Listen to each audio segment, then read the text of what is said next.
வணக்கம். இந்த வீடியோவில் ஒரு முக்கியமான விஷயத்தை பற்றி பார்ப்போம். என்ன அப்படின்னு பார்த்தீங்கன்னா, இந்த பாகிஸ்தானும் பங்களாதேஷும் பார்த்தீங்கன்னா ஒரு முக்கியமான டிஃபென்ஸ் பேக்ட் வந்து போட போகிறாங்க அப்படின்ற மாதிரி ஒரு நியூஸ் வந்திருக்கு. அதிகாரப்பூர்வமாக எதுவும் வரல. அங்கேருந்து வரக்கூடிய அந்த அரசியல்வாதிகள்லாம் பேசிகிட்டு இருக்காங்க, இது மாதிரி ஒரு பேக்ட் வந்து போட போகிறாங்க அப்படின்னு சொல்லிட்டு. அது மட்டும் இல்லாமல் இந்த பங்களாதேஷ் நம்மளை வந்து ஒரு மிகப்பெரிய எதிரி மாதிரியே பார்க்குறாங்க. ஆனால் ஒரு உண்மை வந்து தெரியணும் அவங்களுக்கு. என்ன அப்படின்னா, இந்தியா இல்லை அப்படின்னா ஒரு நாள் கூட பங்களாதேஷால் தாண்ட முடியாது அப்படின்ற மாதிரி. ஸோ அதை பற்றியும் பார்க்கலாம். அடுத்தது இந்த பங்களாதேஷ்க்கும் பாகிஸ்தானுக்கும் அதிக அளவில் வந்து சப்போர்ட் பண்ணக்கூடிய, அதாவது முஸ்லீம் கண்ட்ரிகளில் நான் ஒரு மிகப்பெரிய தலைவன் அப்படின்னு வந்து தன்னை காமிச்சிக்கணுன்றதுக்காக இந்த மாதிரி சப்போர்ட் பண்ணுற இந்த துருக்கிக்கு எங்கே அடித்தா வலிக்குமோ அங்கே அடிச்சிருக்கு இந்தியா அப்படின்னு பார்க்கப்படுது. வாங்க ஃபுல் டீட்டெயில் வீடியோக்குள்ளே போயிட்டு பார்க்க. முதல்ல ஒன்று அடித்தா நான் வருவேன் அப்படின்ற மாதிரி ஒரு ஒப்பந்தம் போடுறாங்க. இந்த ஒப்பந்தத்தோட மெயின் மேட்ரே வந்து இதுதான் அப்படின்னு சொல்லப்படுது. நாளைக்கு இந்தியாவுக்கும் பாகிஸ்தானுக்கும் சண்டை வந்துச்சு அப்படின்னா வங்கதேசம் வந்து சும்மா இருக்காதாமா, பாகிஸ்தான் மேலே கையை வச்சா அது எங்கள் மேலே கையை வச்ச மாதிரி அப்படின்ற மாதிரி ஒரு சீனை அவங்க போடுறாங்க. பங்களாதேஷோட ஆர்மி எந்த அளவுக்கு வந்து வீக்கு அப்படின்றது நமக்கு எல்லாருக்குமே தெரியும். ஸோ இந்தியாவோட பலத்தில் கொஞ்சம் கூட அதை நிற்க முடியாது. ஏன்னா அந்த ஒரு நாடையே உருவாக்குறது இந்தியா அப்படின்றத அவங்க மறந்து போயிட்டாங்க. ஆனால் இவங்க ரெண்டு பேரும் ஒன்றா சேர்ந்து இந்த மாதிரி ஒரு பேக்ட் கொண்டு வரதுன்றது கொஞ்சம் எரிச்சலான விஷயம் தான் அப்படின்னு பார்க்குறோம்.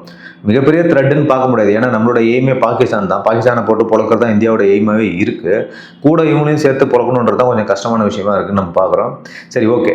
ஸோ நம்மளுடைய முக்கியமான விஷயத்துக்கு போவோம். இவங்க ஏன் இந்த மாதிரி வந்து பேசுகிறாங்க அப்படின்னு பார்த்தீங்கன்னா, ஒரு அணு ஆயுத பாதுகாப்பு அவங்களுக்கு வேணும் அப்படின்ற மாதிரி நினைக்கிறாங்களான்னு நமக்கு தெரியல. பாகிஸ்தான்கிட்ட அணு ஆயுதம் இருக்கிறது நம்ம எல்லாருக்குமே தெரியும். சவுதி அரேபியா கூட வந்து பாகிஸ்தான் கூட இதே மாதிரி ஒரு டீலை வந்து போட்டிருக்காங்க. எதுக்காக அப்படின்னா, இந்த அணு ஆயுதத்து மூலயமா நமக்கு ஒரு பாதுகாப்பு கிடைக்கும்ன்ற மாதிரி சவுதி நம்புது. அதே மெத்தட் தான் வந்து இவங்களும் பின்பற்றலாம் அப்படின்னு பார்க்குறாங்க. இன்னும் அஃபிஷியல் ஸ்டேட்மெண்ட்டாக ரெண்டு கண்ட்ரியும் வந்து இந்த மாதிரியான ஒரு விஷயத்த ஷேர் பண்ணலை அப்படின்னு தான் நம்ம இங்கே சொல்கிறோம். நமக்கு எல்லாருக்குமே தெரியும், இப்போ வரலாற்றுலேயே இல்லாத அளவுக்கு வந்து இந்தியா மற்றும் பங்களாதேஷோட உறவு ரொம்ப ரொம்ப மோசமாக அடி வாங்கிடுச்சு அப்படின்னு நம்ம பார்க்குறோம். விசா கொடுக்கறத நம்ம டோட்டலாகவே நிறுத்தியாச்சு. தூதரங்களே வந்து மூடுற நிலைமைக்கு போயிட்டாங்க. பங்களாதேஷில் இருக்கிற சிறுபான்மை மேலே தாக்குதல் வந்து நடக்கிறத பற்றி கேட்டாங்க. அந்த யூனிஸ் கவர்மெண்ட் வாயை கூட திறக்க மாட்டுது. நேற்று அந்த நம்மளுடைய இந்து ஒருத்தரை கொன்ன வீடியோ வந்திருந்தது. கொன்னது அந்த சென்ஸ் எப்படின்னா, அவர் வந்து போலீஸில் போய் ஒரு அடக்கலாம் கேட்குறாரு. போலீஸ்காரங்க வலுக்கட்டாயமாக அவங்களை இழுத்துட்டு போய் அந்த க்ரௌடுக்கிட்ட வந்து விடுற மாதிரியான ஒரு வீடியோலாம் வந்திருக்கு. எந்த அளவுக்கு போலீஸ் வந்து அங்கே இந்த கலவரக்காரர்களுக்கு சப்போர்ட் பண்ணுறாங்க அப்படின்றத பாருங்கள். சரி, இப்போ முக்கியமான விஷயத்த வருவோம். என்ன அப்படின்னா, ஏன் வங்கதேசத்துக்கு இந்தியா ரொம்ப ரொம்ப முக்கியம் அப்படின்னு நம்ம பார்க்கணும். வங்கதேசம் சுற்றி பார்த்தீங்கன்னா தெரியும், 3 பக்கமும் இந்தியா தான் இருக்குது அப்படின்னு பார்க்குறோம். கீழே மட்டும்தான் கடல் இருக்குது. கொஞ்சம் பார்டர் வந்து அவங்களுக்கு மியான்மர் கூட இருக்குது. அவங்க நினைச்சாலும் இந்தியாவை விட்டு வேற எங்கேயும் கூடயும் போயிட்டு பெருசாக வந்து உறவு கொள்ளவோ இல்லை பிஸ்னஸ் பண்ணவோ முடியாது அப்படின்றது தான் ரொம்ப ரொம்ப முக்கியம். இங்கே எப்படி ஆப்கானிஸ்தான் வந்து லேண்ட்லாக்டாக இருக்கோ அந்த மாதிரி இவங்களும் வந்து பியூர் லேண்ட்லாக்டான ஒரு கண்ட்ரி. கீழே இருக்கிற பார்டர் வந்து ஒரு சின்ன கடல் பகுதி அப்படின்னு நம்ம சொல்கிறோம். சாப்பாட்டுக்கு இந்தியா தான் வேணும். முதல் விஷயமே இங்கே ரொம்ப ரொம்ப முக்கியம் அவங்களுக்கு. அதாவது வங்கதேசத்துக்கு தேவையான வெங்காயம் ஆகட்டும், அரிசி ஆகட்டும், காய்கறி, எல்லா முக்கியமான மளிகை சாமான் எல்லாமே இந்தியாவில இருந்து தான் வருது அப்படின்னு நம்ம பார்க்குறோம். இந்தியாவில இருந்து லாரி மூலமா ஈஸியாக அவங்க கொண்டு போயிட முடியும். இப்போ அவங்க சீனா கிட்ட இருந்தோ இல்லை வேற நாடுகிட்ட இருந்தோ பார்த்தீங்கன்னா இதே பொருட்களை வாங்கணும் அப்படின்னாக்கா கப்பல் மூலியமா தான் கொண்டு வரணும், இல்லைன்னா ஃப்ளைட் மூலியமா கொண்டு வரணும். அதுக்கு ரொம்ப நாள் ஆகும், செலவும் ரொம்ப ரொம்ப அதிகமாகும். இதனால வங்கதேசத்தில் பார்த்தீங்கன்னா விலைவாசி வந்து கண்டிப்பாக எகிரிடும் அப்படின்னு நம்ம பார்க்குறோம். இப்போ வந்து வேற வழியே இல்லாமல் பாகிஸ்தான் வாங்குறாங்க அப்படின்னு வச்சுக்குவோம். ஒரு டன் வந்து கிட்டத்தட்ட பார்த்தீங்கன்னா $600 $650 வரைக்கும் போயிடும் அப்படின்னு சொல்லப்படுது. இது இந்தியாவை விட 2 மடங்கு அதிகம் அப்படின்னு சொல்லப்படுது. மேலும் பாகிஸ்தான்ல இருந்து கப்பல் மூலமா தான் வெங்காயம் வந்து வரணும். இதுக்கு டைமும் அதிகமாகும், கப்பல் சார்ஜஸும் வந்து ரொம்ப ஜாஸ்தி ஆகும்னு பார்க்குறோம். இதில் ஒரு சின்ன ஒரு டேபிள் பாருங்க. அந்த டேபிள் பார்த்தீங்கன்னா நமக்கு தெளிவாக புரியும். இப்போ வந்து பாகிஸ்தான்ல இருந்து பங்களாதேஷ் வெங்காயத்தை வாங்குதுன்னு வச்சுப்போம். கப்பல் மூலியமா ஒரு டன் அவங்க இறக்குமதி பண்ணுறது எவ்வளோ ஆகும் அப்படின்னு பார்த்தீங்கன்னா கிட்டத்தட்ட $650 ஒரு டன்னுக்கு அவங்க செலவு பண்ணணும் வெங்காயத்துக்கு மட்டும். இந்திய ரூபாயில் $54,000. அடுத்து ஷிப்பிங் சார்ஜஸ் சொல்லிட்டு அவங்க ஒரு $70 செலவு பண்ணணும். அதுக்கு $5,800. இன்சூரன்ஸ் இதர செலவு அப்படிலாம் பார்த்தீங்கன்னா அது ஒரு $30, கிட்டத்தட்ட $2,500. மொத்த செலவு பார்த்தீங்கன்னா $750, அதாவது இந்திய மதிப்பில் $62,000 அவங்க செலவு பண்ண வேண்டியிருக்கும் அப்படின்னு நம்ம பார்க்குறோம். ஸோ இந்த மாதிரியான ஒரு சுச்சுவேஷன் தான் அவங்க இருக்காங்க. அதாவது இந்தியாவை தாண்டி அவங்களால பெருசாக சீப்பான வியாபாரம் வந்து பண்ணிக்க முடியாது அப்படின்றத நம்ம இங்கே பார்க்குறோம். அடுத்தது கரண்ட்டை பொறுத்த வரைக்கும் பார்த்தீங்கன்னா வங்கதேசத்தோட பல இடங்களில் நம்மளுடைய அதானி பவர் மற்றும் இந்திய கிரிட் மூலிமா தான் வந்து கரண்ட் போகுது. இந்தியா சுவிட்சை போட்டால் தான் அவங்களுக்கு லைட் எரியும் அப்படின்ற நிலைமை தான் அவங்களோட இப்போ. அவங்க இந்தியாவை பகிச்சுக்கிட்டா நாடு இருட்டில் மூழ்கிடும் அப்படின்றத நம்ம சொல்கிறோம். இந்தியாவோட பங்கு எவ்வளோ அப்படின்னு ஒரு சின்ன புள்ளிவரம் பார்க்கும்போது வங்கதேசத்தோட மொத்த மின்சார தேவையில் சுமார் 15% வரை இந்தியாவிலேருந்து தான் போகுது அப்படின்னு பார்க்கப்படுது. அதாவது அவங்க நாட்டில் எரியிற 7 லைட்டில் ஒரு லைட் வந்து இந்தியாவோட கரண்ட்டில் தான் எரியுது அப்படின்னு நம்ம சொல்கிறோம். எவ்வளவு மெகாவாட் அவங்க எடுக்கிறாங்க அப்படின்னு பார்த்தீங்கன்னா, இப்போது நிலவரப்படி, அதாவது 2020 நிலவரப்படி பார்த்தீங்கன்னா, இந்தியாவிலிருந்து வங்கதேசம் சுமார் 2600 முதல் 2800 மெகாவாட் மின்சாரத்தை வந்து இறக்குமதி செய்ய ஒப்பந்தம் போட்டிருக்காங்க அப்படின்னு சொல்லப்படுது. ஜார்க்கண்ட்ல இருக்கக்கூடிய அதானி பவர் பிளான்ட்ல இருந்து மட்டும் கிட்டத்தட்ட 1500 மெகாவாட்ல இருந்து 1600 மெகாவாட் போகுது. இதுதான் அவங்க வெளிநாட்டுல இருந்து வாங்கக்கூடிய மிகப்பெரிய பங்கு அப்படின்னு பார்க்குறோம். இது வந்து அவங்க பிரைவேட்டா போட்ட ஒரு அக்ரிமெண்ட். அது மட்டும் இல்லாம இந்திய அரசாங்கம் மூலமா சுமார் 1160 மெகாவாட் வந்து தனியா சப்ளை ஆகுதுன்னு சொல்றோம். இந்தியா இல்லைன்னா என்ன ஆகும் அப்படின்னு பார்க்கும்போது, இந்தியா பார்டர் லாக் பண்ண மாதிரி கரண்ட்டையும் கட் பண்ணிச்சு அப்படின்னா வங்கதேசத்துல பயங்கரமான ஒரு திணறல் தான் ஏற்படும் அப்படின்னு பார்க்குறோம்.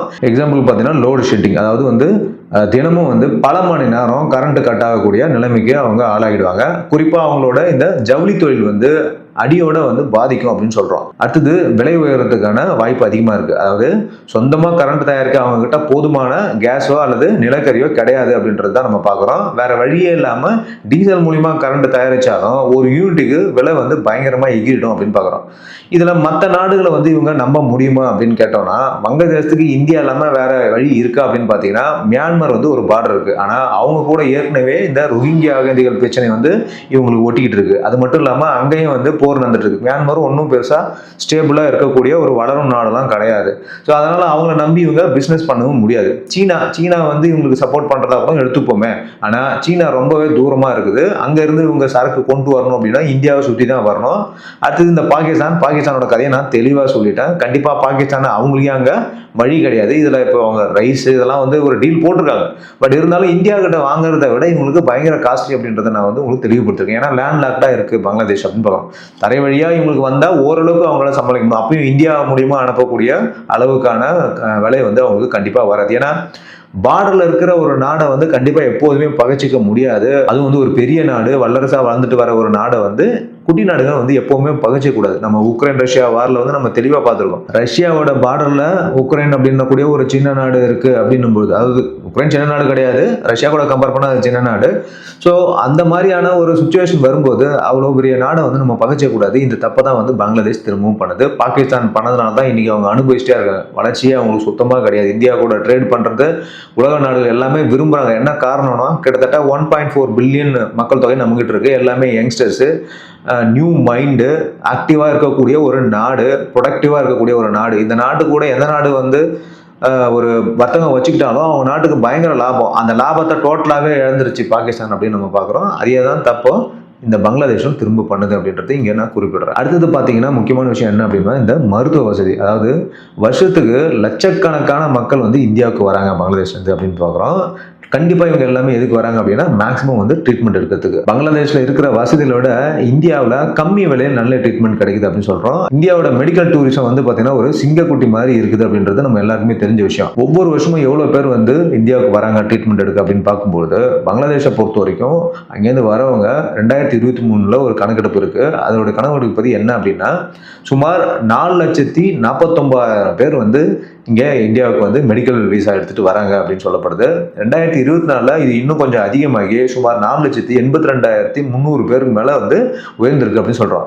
கணக்குப்படி பார்த்தா இந்தியாவுக்கு மெடிக்கல் ட்ரீட்மெண்ட்டுக்கு வர வெளிநாட்டவரில் 70-75% பேர் வந்து பங்களாதேஷ்காரங்க அப்படின்னு தான் நம்ம சொல்கிறோம். எதுக்காக இந்தியாவுக்கு வராங்க அப்படின்னு பார்க்கும்போது பங்களாதேஷில் நல்ல டாக்டர்லாம் இருந்தாலும் அட்வான்ஸ் மெஷினரிஸ் மற்றும் ஸ்பெஷலைஸ்டு டாக்டர்ஸ்லாம் வந்து இந்தியாவில் தான் அதிகமாக இருக்காங்க. முக்கியமான சிகிச்சைகள் எதுக்காகலாம் அவங்க வராங்கன்னா கேன்சர், அதாவது இந்த ஆங்காலஜி சம்மந்தமாக நிறைய பேர் வராங்க. இங்கே வந்து பார்த்தீங்கன்னா ஹார்ட் சர்ஜனில் வந்து இந்தியா வந்து ஸ்பெஷலைஸ்டு ஒன்று, அதுவும் சீப்பு. ஸோ அதனால் அதுக்கு வராங்க. மேலும் வந்து கிட்னி டிரான்ஸ்ஃபருக்கு வராங்க, கிட்னி சம்மந்தப்பட்ட அறுவை சிகிச்சைக்கு வராங்க, எலும்பு சம்மந்தப்பட்ட பிரச்சனைகளுக்கு வராங்க. ஸோ இந்த மாதிரியான ட்ரீட்மெண்ட் எல்லாமே வந்து இங்கே மலிவாக கிடைக்கிறதுனால அவங்க வராங்க. மற்ற வெளிநாடுகள்லாம் கம்பேர் பண்ணும்போது, அதாவது சிங்கப்பூரோ இல்லை தாய்லாந்தோ விட பார்த்தீங்கன்னா இந்தியாவோட ட்ரீட்மெண்ட்டு ரொம்ப ரொம்ப கம்மி. எக்ஸாம்பிளுக்கு யூரோப்லாம் வந்து பார்த்தீங்கன்னா மெடிக்கலில் வந்து அட்வான்ஸ் சொல்கிறாங்க. ஆனால் அதெல்லாம் கிடையாது. இந்தியா தான் வந்து மெடிக்கல்லே வந்து கிங் அப்படின்னு சொல்கிறோம்.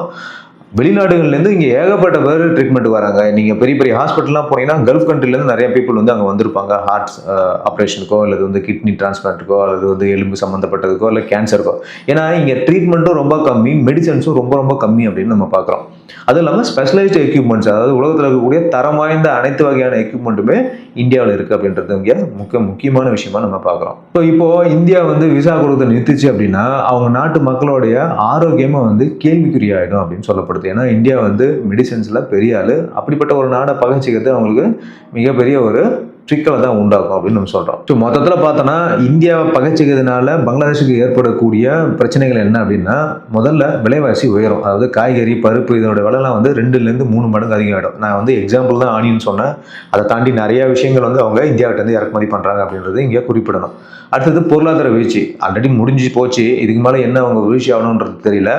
இந்தியா தான் அவங்களுக்கான மிகப்பெரிய மார்க்கெட்டு. நம்மக்கிட்ட சரக்கு விற்க முடியலன்னா அவங்க வருமானம் குறைஞ்சிடும் அப்படின்னு சொல்கிறோம். ஏன்னா எல்லா இடத்துலையும் வந்து நம்ம பார்டரில் இருக்கும். கண்டிப்பாக நம்மக்கிட்ட தான் அவங்க வந்து ஈஸியாக டிரான்ஸ்போர்ட் பண்ணி விற்கவும் முடியும். ஏற்கனவே அதில் பாதாளத்தில் போகிற பங்களாதேஷோடைய பொருளாதாரம் இன்னும் பாதாளத்தில் போய் விழுந்துடும் அப்படின்னு பார்க்குறோம். அடுத்தது பாதுகாப்பு, பயம். இந்தியாவோட நல்ல உறவு இருந்தால் தான் அந்த நாட்டுக்கு ஒரு அமைதியாக இருக்கிறதான சூழ்நிலை வரும் அப்படின்னு சொல்லப்படுது. இல்லை அப்படின்னா உள்நாட்டு கலவரம் அதிகமாகிட்டே இருக்கும். ஒரு முறையும் அவங்க என்ன பண்ணுறாங்கன்னா, இந்தியாவில் வந்து தாக்குதல் நடத்த முடியாமல், இந்தியாவை வந்து எதிர்க்க முடியாமல் உள்நாட்டிலே சண்டை போட்டுக்கிறாங்க. உள்நாட்டில் இருக்கக்கூடிய அவங்களோட கட்டிடங்களை போட்டு உடைக்கிறது, இடிக்கிறது, இந்த மாதிரியான ஒரு கோவத்தை அங்கே காமிக்கிறதுனால அவங்களுக்கு தான் நஷ்டம் அப்படின்னு நம்ம சொல்கிறோம். ஸோ பெரியவங்களாம் ஒரு விஷயத்த சொல்லுவாங்க. என்ன அப்படின்னா, ஒருத்தன் தான் மூக்க அறுத்துக்கிட்டு எதிரிக்கு வந்து சகுனம் பார்க்க முடியாது அப்படின்றது. ஸோ வங்கதேசம் என்ன பண்ணுது அப்படின்னா, இந்தியாவை பகைச்சிக்கிட்டா அது அவங்களுக்கே ஒரு பெரிய ஆப்பாக முடிஞ்சிடும் அப்படின்னு பார்க்குறோம். இப்போதைக்கு அவங்ககிட்ட இருக்கிற ஈகோவை விட இந்தியாவோட உதவி தான் அவங்களுக்கு ரொம்ப முக்கியன்றதை அவங்க மறந்து போயிருக்காங்க அப்படின்றது தான் இந்த விஷயத்தை நான் பார்க்குறேன். சரி, இப்போது இந்த பாகிஸ்தானுக்கும் பங்களாதேஷுக்கும் சப்போர்ட் பண்ணுற துருக்கியை வேற மாதிரி ஒரு ஆப் வந்து இந்தியா வச்சிருக்கு அப்படின்னு நம்ம சொல்கிறோம். இந்த செய்தி டர்க்கிக்கு வந்து ஒரு மரண அடி அப்படின்னு தான் நம்ம பார்க்குறோம். ஸோ என்ன பண்ணியிருக்கோம் அப்படின்றத நான் வரிசையாக சொல்கிறேன். முதல்ல துருக்கி எப்பவுமே பார்த்தீங்கன்னா பாகிஸ்தானுக்கு தான் சப்போர்ட் பண்ணுவாங்க அப்படின்றது நமக்கு தெரிஞ்ச விஷயம். காஷ்மீர் விஷயத்தில் இருக்கட்டும், இல்லை ஐக்கிய நாடுகள் சபை இந்தியாவுக்கு எதிராக பேசுறது இருக்கட்டும், எல்லா விஷயத்துலையும் இந்த துருக்கி எப்பவுமே வந்து வாலாட்டம் அப்படின்னு நம்ம பார்க்குறோம். நிறைய அக்கேஷனில் அவங்க இதை தான் பண்ணியிருக்காங்க. அவங்க ஊரில் பூகம்பம் வந்த போது கூட பார்த்தீங்கன்னா இந்தியா தான் வந்து முதல்ல போய் நம்ம ஆப்ரேஷன் தோஸ்த் அப்படின்னு சொல்லிட்டு ஒரு உதவியை வந்து அவங்களுக்கு முதல்ல போய் செஞ்சோம். ஆனால் அவங்க அப்பயும் திருந்தலை அப்படின்னு தான் பார்க்கப்படுது. அதான் இப்போ இந்தியாவோட எக்கனாமிக் கிராக் டவுன் வந்து ஆரம்பிச்சிருச்சு அப்படின்னு சொல்கிறோம். முதல்ல நம்ம பண்ணது என்ன அப்படின்னா, இந்த மார்பிள் பாலிடிக்ஸ் அப்படின்னு சொல்கிறாங்க. அது என்னன்றது சொல்கிறேன். நம்ம நாட்டுக்கான தேவைகளில் 55% மார்பிள்ஸ் வந்து துருக்கிலேருந்து தான் நம்ம இறக்குமதி செஞ்சுட்டு வந்துட்டு இருந்தோம் இது வரைக்கும்.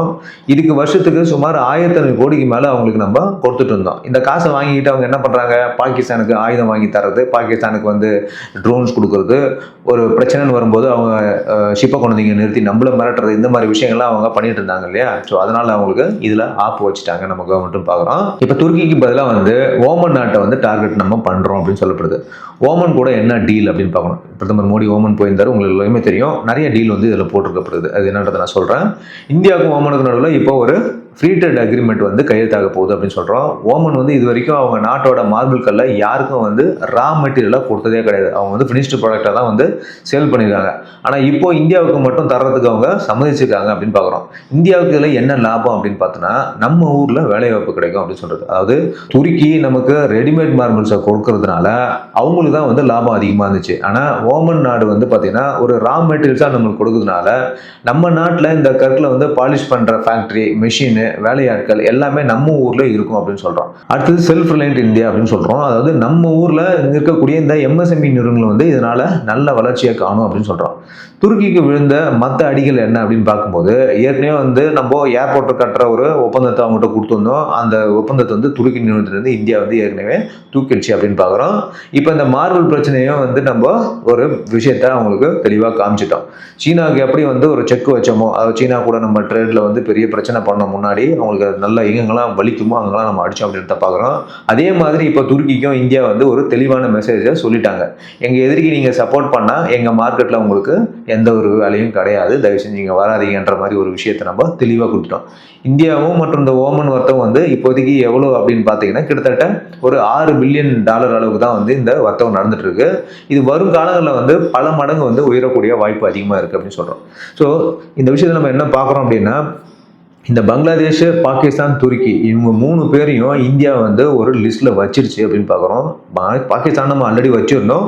துருக்கி வந்து கொஞ்சம் கொஞ்சமாக அந்த லிஸ்ட்டில் சேர்ந்துருச்சு. இப்போ பங்களாதேஷுக்கு நம்ம ஒரு இணக்கம் காட்டிகிட்டே தான் இருந்தோம். ஆனால் அவங்க திருந்துற மாதிரி தெரில. அதனால் அவங்களுக்கு கூடிய விரைவில் செக்கு வச்சிடும் அப்படின்னு சொல்லப்படுது. மேலும் நான் என்ன சொல்கிறேன்னா, இந்தியா இல்லாமல் ஒரு நாள் கூட பங்களாதேஷால் தள்ள முடியாது அப்படின்றது அவங்களுக்கு தெளிவுபடணும் அப்படின்றத நம்ம இங்கே உணர்த்துறோம். அவங்க மக்கள் எல்லாமே வந்து உணர்ச்சி வசப்பட்டு பேசிட்டு இருக்காங்க. அவங்க என்ன பண்ணுறாங்கன்னா, இந்த மூளைச்சலவை செய்யப்படக்கூடிய இந்த மத குருக்களை நம்பி வந்து வீணா போகிறாங்க அப்படின்னு தான் நம்ம பார்க்குறோம். இந்தியாவை பகிச்சிக்கிட்டா அவங்களோட உயிர் வாழ்றதே ரொம்ப கஷ்டம் அப்படின்றது இந்த விஷயத்துலேருந்து நமக்கு தெரியுது. அவங்க எப்படி பேசுகிறாங்கன்னா, 7 சிஸ்டர்ஸை நாங்கள் கட் பண்ணுவோன்றாங்க. எந்த விதத்தில் இது சாத்தியம்? இந்தியா ஒரு அணு ஆயுத நாடு. 2வது ஒரு நாட்டை உருவாக்க தெரிஞ்ச ஒரு நாடுக்கு அந்த நாட்டை ஈஸியாக அழிக்கவும் தெரியுன்றது அவங்களுக்கு தெரியல. ஸோ கூடிய விரைவில் அவங்க அதை தெரிஞ்சுப்பாங்கன்னு பார்க்குறோம். ஓகே மக்களே, ஸோ வீடியோ இன்ஃபர்மேட்டிவாக இருக்கும் நம்புறேன். கண்டிப்பாக நம்ம சேனல் சப்ஸ்கிரைப் பண்ணுங்கள், வீடியோக்கு லைக் பண்ணுங்கள், உங்கள் கருத்துக்களை கமெண்ட் பண்ணுங்கள், மேலும் உங்களுடைய ஃப்ரெண்ட்ஸுக்கெலாம் வீடியோவை ஷேர் பண்ணுங்கள். தேங்க்யூ. அடுத்த ஒரு நல்ல ஒரு அப்டேட்டோட உங்களை சந்திக்கிறேன். ஜெய்.